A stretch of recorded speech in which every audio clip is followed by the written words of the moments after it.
wabarakatuh. Kami dari kelompok 1 dan di sini kami akan menjelaskan tentang ketenagakerjaan di Indonesia dan masalah yang menghambatnya. Namun sebelumnya itu izinkan kami untuk memperkenalkan diri kami. Nama saya Zulfan Sodik Jesi, saya dari absen 36. Saya dari Nama saya Abdul Adin dari absen pertama. Saya dari Rasirin absen 21. Ya, di sini ada ketenagakerjaan. Bisa dijelaskan Mas Sugeng? Menurut Undang-Undang Nomor 13 Tahun 2003 tentang ketenagakerjaan, yaitu segala hal yang berhubungan dengan tenaga kerja pada waktu sebelum, selama, dan sesudah masa kerja. Kelompok tenaga kerja ini terdiri atas dua golongan, yaitu angkatan kerja dan bukan angkatan kerja. Angkatan kerja yaitu penduduk dalam usia kerja atau 15 tahun hingga 64 tahun. Nah, yang bukan angkatan kerja ini adalah penduduk yang dianggap tidak mampu dan tidak mau untuk bekerja walaupun ada permintaan pekerjaan. Selanjutnya ada masalah. Menurut kami ada dua masalah yang cukup krusial dalam ketenagakerjaan di Indonesia.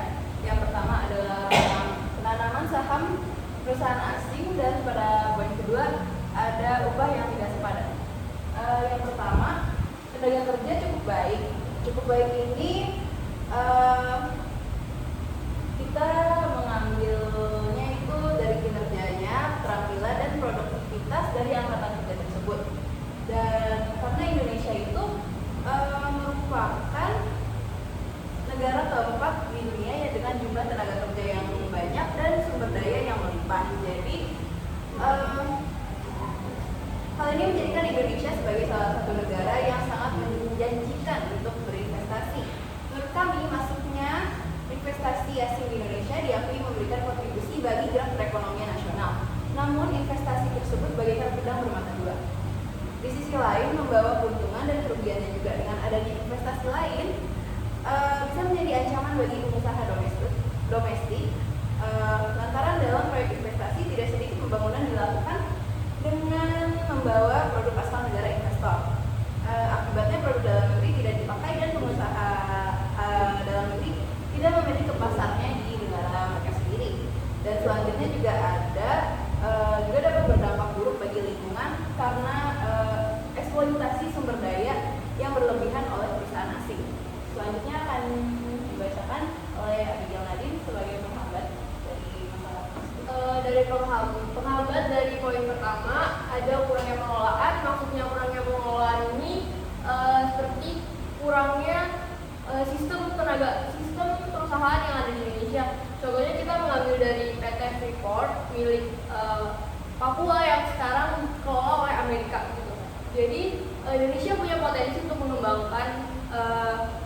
mengembangkan sarana perusahaannya, tapi karena kurang sistemnya kurang baik, jadinya negara asing masuk untuk menguasai dan mengambil kekayaan alam. Selanjutnya ada yang pertama, sekarang yang kedua dibaca oleh Jendra. Memiliki kinerja baik tetapi upaya yang didapat tidak setimpal dengan pekerjaannya. Nah, itu maksudnya memiliki kinerja baik yaitu dengan tenaganya itu memiliki tenaga yang lebih dibandingkan dengan pekerjaan lain yang seperti buruh,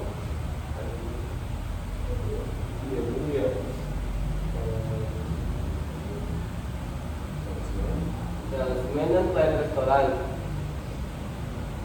Nah, untuk penghambatnya ketidakadilan terhadap angkatan kerja.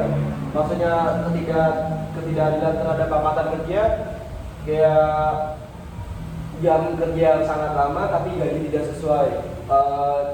Kita bisa ambil contohnya kayak tadi salesman, guru, terus pelayan restoran. Tiga contoh itu bisa dimasukkan ke ketidakadilan terhadap angkatan kerja karena ya emang cara kerjanya capek, butuh power yang kuat, tapi tidak sesuai dengan gaji atau upah yang diberikan kepada pekerja dan tenaga. Selanjutnya ada solusi permasalahan. Yang pertama ada itu oleh Raisa. Selanjutnya ada solusi dari masalah tersebut.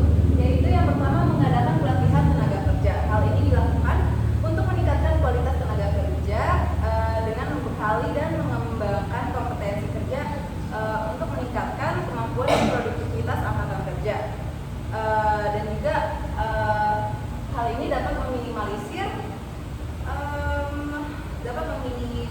tingkat eksploitasi dari perusahaan asing dan agar para tenaga kerja juga yang di Indonesia tidak mudah dimanipulasi oleh perusahaan asing. Selanjutnya ada meningkatkan kesehatan dan gizi sumber daya manusia yang akan dijelaskan oleh Jenderal Sugeng. Dengan adanya meningkatkan kesehatan ini, warga masyarakat menciptakan sumber daya manusia yang cerdas dan kuat. Nah, yang contohnya itu gerakan nasional sadar gizi. Program pemerintah agar masyarakat Indonesia menerapkan pola konsumsi makanan yang seimbang dan aktivitas yang teratur.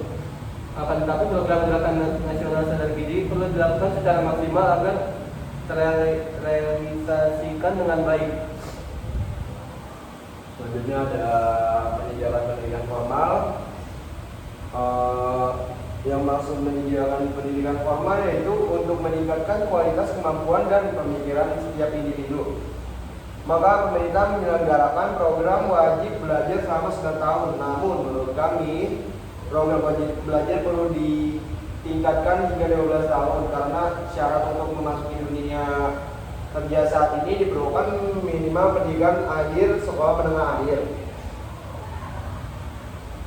Namun usaha ini dilakukan demi meningkat kualitas, keterampilan, dan produktivitas angkatan kerja. Ya, sekian dari kelompok kami. Wassalamualaikum warahmatullahi wabarakatuh.